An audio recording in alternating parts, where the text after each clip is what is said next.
Hey guys, hope you are well. Wanted to go over some info, some intel, shocking intel. So make sure you are sitting down, buckled up, and you might want to pour yourself a stiff drink, especially if you are expecting Social Security payments in the future. And even if you're not, think about the number of Americans that will depend on Social Security payments for their spending and how that will affect consumption in the economy that's 70% consumption. So if you've got a huge segment of the population in the baby boomers that are going to be dependent upon Social Security payments for their spending, and if those Social Security payments are not there, that means that spending dries up. That means the economy gets even worse than it already is. You have a ton of knock-on effects, even getting into housing, where I talked about this with Danielle DiMartino Booth, where a lot of the people in that demographic, the retirees, they might be out of work because of the cerveza sickness. We're going into a depression. I would say we're already in one. Whether it's going to be a deflationary depression or an inflationary depression is up for debate. But regardless of what type of economy we're moving into, if we're having slower or lower economic output, in other words, if we're going or are in a depression, then a lot of these retirees are going to have to access the equity in their home, therefore sell. You could see additional supply. There's a lot of moving parts right now. But check this out. This is something I don't think people are paying any attention to right now whatsoever. And this is straight from the CBO, Congressional Budget Office. This is as of September 2020. So I'm going to show you some of the stats. And unfortunately, they're even worse right now because it was predicting the deficit of the United States to be at like 3 trillion. And as we know, it got up to near 5 trillion for the year. So it's even worse. The economy is worse. Therefore, their projections are going to be worse because although they may have the same outlay, they're not going to have as much in the form of tax receipts, but we'll get into that in just a moment. Let's scroll down. I'll get my head out of the way. And fortunately, they've got this table of data that really sums everything up. So let's look at the two major Social Security funds. We have old age and survivor insurance, and then we have disability insurance. So, and keep in mind, this is according to the government themselves. This is not something I'm getting on Zero Hedge, or not that there's anything wrong with Zero Hedge, but it's not something that I'm getting on some sort of website that could be considered, well, where the information, or there could be considered an alternate motive for like sensationalizing the information because you want to get more clicks or whatever this is, or whatever it is. You know, I'm not getting this on some sort of libertarian website that might be skewing the numbers to favor smaller government. This is straight from the government's own calculations that the disability insurance fund, which is part of Social Security, is going to be completely broke in 2026. So 5 years, done. It's not to say that they won't make payments, and they expand on that. I think right back up here, actually maybe down below.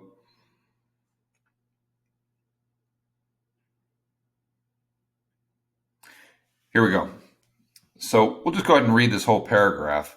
If the Congress does not take action to address the shortfalls, CBO projects the balances in the three trust funds would be exhausted within 10 years. The Highway Trust Fund, Medicare hospital insurance, and the Social Security Disability Insurance Trust Fund. That's the one we saw just above in the data set.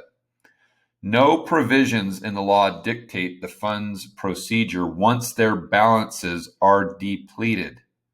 However, if that happened, excise tax and payroll taxes, let me emphasize that, write that one down, guys.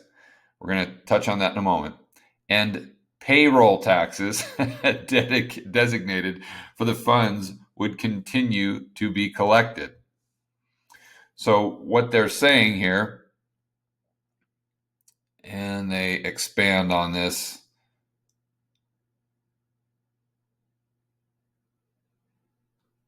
a little further down. And they're saying that basically, actually, I'm sorry, they did a summary of it over here, I think, where they expanded on it, and I highlighted it. You know what I'll do is I'll just put links, because I don't have this zoomed in, guys, so you probably can't see this.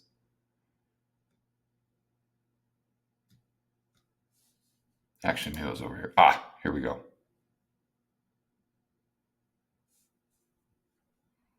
No, that's not it either. I apologize. I'll go ahead and put links, but the bottom line is they were saying that the money still would come in, but not enough to make all of the payments. So there would be payments still going out, but there's nothing in the law as of right now that would pick up the slack. So let's say there's $100 million of payments that need to go out for Social Security. They may collect 50 million, and that 50 million would be paid. But the difference, there's nothing in the law right now that would make up that balance. And I wish I could find that. Anyway, it was in there. I read it earlier. I'll put links in the description so you guys can kind of go through this with a fine-tooth comb yourself, because obviously this is really important stuff. But as we scroll down further, of course, that would mean that I have to find what I can't find.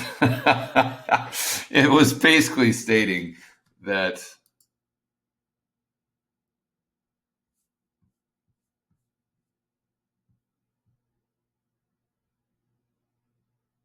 no.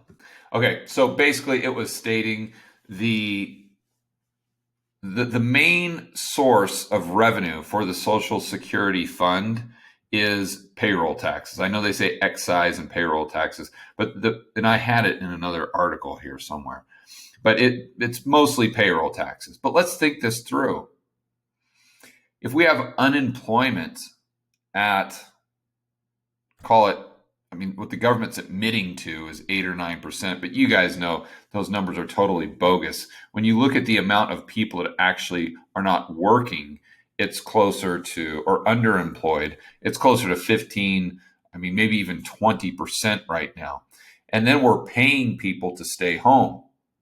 And the argument there is always, well, if you're paying people money to stay home, well, it doesn't really matter what the unemployment rate is because the government can just send them checks and we're all good. We get their stimmy checks and we never need to worry about inflation again, so who cares?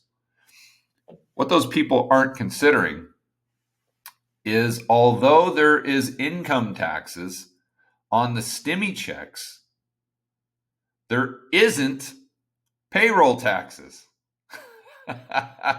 because it's not a paycheck. So in that article, which I'm pissed because I can't find, it was stating that the payroll taxes from the employee, roughly 6% or so, but the employer pays another 6%. So it's about 12 or 13% go into this Social Security Fund. Well, if we're replacing wages with stimmy checks, what we're doing is we're canceling payroll taxes. So this CBO they're projecting these shortfalls while assuming that payroll taxes are going to remain relatively consistent. And I would argue that is fantasy land, because just think about what the payroll taxes have done in 2020 alone. And then just say, let's just assume that they've gone down by 20%. And I would argue they've probably gone down by a heck of a lot more than that. But then what do they do in 2021? We all know that a lot of those jobs that were lost, they're not coming back. I mean, we've had hundreds of thousands of small businesses, which are 45% of GDP and economic output, providing goods and services.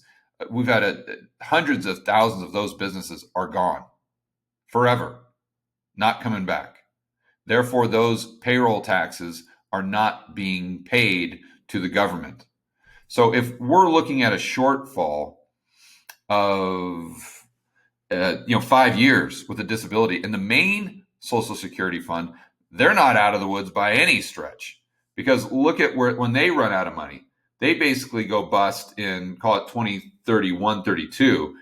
But that's on these rosy projections of unemployment most likely going back down to, call it 4%, and the government being able to collect all of these payroll taxes. Well, if we have fewer and fewer jobs, and even if GDP stays the same because of stimmies, that means that the payroll taxes go down significantly, and we run into these shortfalls potentially. I mean, who knows? I didn't do the back of the napkin math, but I mean, if we're looking at 5 years right now, I would say you got to shorten that down to 3. And that's if unemployment doesn't get even worse, which we've seen the trends starting to tick up when we look at the initial jobs claims, which I'm going to review in my whiteboard video tomorrow, where I talk about Jim Rickard's new book, the New Great Depression, which I'm listening to today. Fantastic book, by the way. And then I would say the main Social Security fund. I mean, if that's bust in 31, 32, I'd take that down to 26, 27. So, I mean, you're looking at Social Security being completely insolvent in 5 years or so. Now, granted, they will still make those payments on whatever money is collected, but there's going to be a massive shortfall where they're just not even going to be able to make the payments. Of course, you guys know as well as I do that the government will probably spend money, the Fed will monetize it, but that will just mean more and more and more money printing and fewer goods and services actually created, which translates into a big tailwind for consumer price inflation.